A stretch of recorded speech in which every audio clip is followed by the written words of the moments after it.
ಪ್ರಪಂಚದ ಅಧಿಕಾರ ಯಾರ ಕೈಲಿ ಆಯ್ತಾರೆ? ಯೇಸುವಿನ ಕೈಯಲ್ಲೇ ಇರೋದು. ಈ ಪ್ರಪಂಚದ ಆಡಳಿತವು ಯೇಸುವಿನ ಕೈಯಲ್ಲೇ ಇರೋದು. ನಾನು ಸುಮ್ಮನೆ ಹೇಳೋದಲ್ಲ, ವಾಕ್ಯದ ಆಧಾರದಿಂದ ಹೇಳ್ತಾ ಇದ್ದೀನಿ. ದೇವರ ವಾಕ್ಯದಲ್ಲಿ ಇದೆಲ್ಲ ಬರೆಯಲ್ಪಟ್ಟಿದ್ದಾವೆ.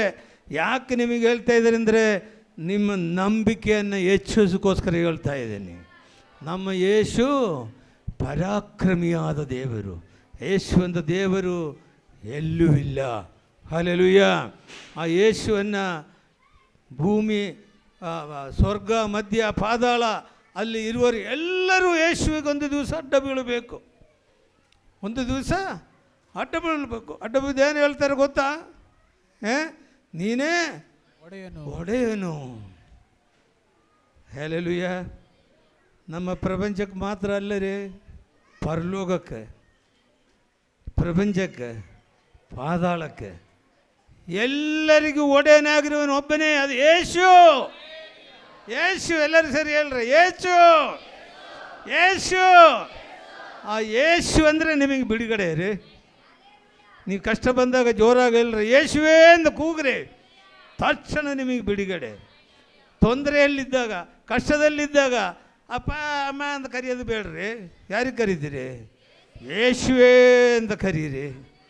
ಯೇಸುವೇ ಅಂತ ಕರೀರಿ. ನಿಮಗೆ ಅಪಘಾತ ಆದಾಗ, ಕಷ್ಟಗಳು ಬಂದಾಗ, ತೊಂದರೆ ಆದಾಗ ಯಾರಿಗೆ ಕರೀತೀರ ನೀವು? ಯೇಸುವೇ ಅಂತ ಕರೀರಿ. ತಕ್ಷಣ ನಿಮಗೆ ಬಿಡುಗಡೆ. ತಕ್ಷಣ ನಮಗೆ ಬಿಡುಗಡೆ. ಆ ಯೇಸು ಸರ್ವವ್ಯಾಪಿಯಾದ ದೇವರು. ನೀನು ಎಲ್ಲಿ ಕೂತ್ಕೊಂಡು ಕರೆದ್ರು ಯೇಸು ಕೇಳುತ್ತಾನೆ.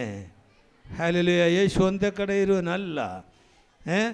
ಯೇಸು ಸರ್ವವ್ಯಾಪಿ, ಅವನು ಸರ್ವಜ್ಞಾನಿ. ಹಲ್ಲೆಲೂಯ. ಅವನು ಸೃಷ್ಟಿಕರ್ತನು.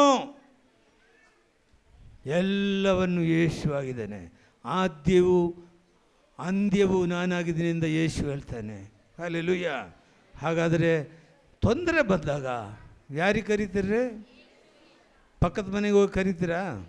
ಯೇಸುವೇ ಸಾಕು, ತಕ್ಷಣನಿಗೆ ಬಿಡುಗಡೆ. ಪರೀಕ್ಷೆ ಮಾಡಿ ನೋಡ್ರಿ, ನೀವು ಪರೀಕ್ಷೆ ಮಾಡಿ ನೋಡ್ರಿ. ಎಷ್ಟೋ ಜನ ಸಾಕ್ಷಿ ಹೇಳಿದ್ದಾರೆ. ಅಂಥ ಸಮಯಗಳಲ್ಲಿ ಯೇಸು ಅಂತ ಹೇಳಿದ ತಕ್ಷಣ ಯೇಸು ಬಿಡುಗಡೆ ಕೊಟ್ಟಿದ್ದಾನೆ. ಯೇಸು ಯಾರು ಗೊತ್ತಾ? ಪರಾಕ್ರಮವಾದ ದೇವರು. ಸಾಮಾನ್ಯ ದೇವರಲ್ಲ, ಪರಾಕ್ರಮಿಯಾದ ದೇವರು. ಆ ಯೇಸುಗೆ ಅಡ್ಡ ಬೀಳ್ರಿ, ಬೇರೆ ಯಾರಿಗೂ ಅಡ್ಡ ಬೀಳಕ್ಕೆ ಹೋಗಬೇಡ್ರಿ. ಯೇಸುನೇ ನಿಜವಾದ ದೇವರು. ಯೇಸುನೇ ಸರ್ವಶಕ್ತನಾದ ದೇವರು. ಆ ಯೇಸುನೇ ಪರಾಕ್ರಮಿಯಾದ ದೇವರು.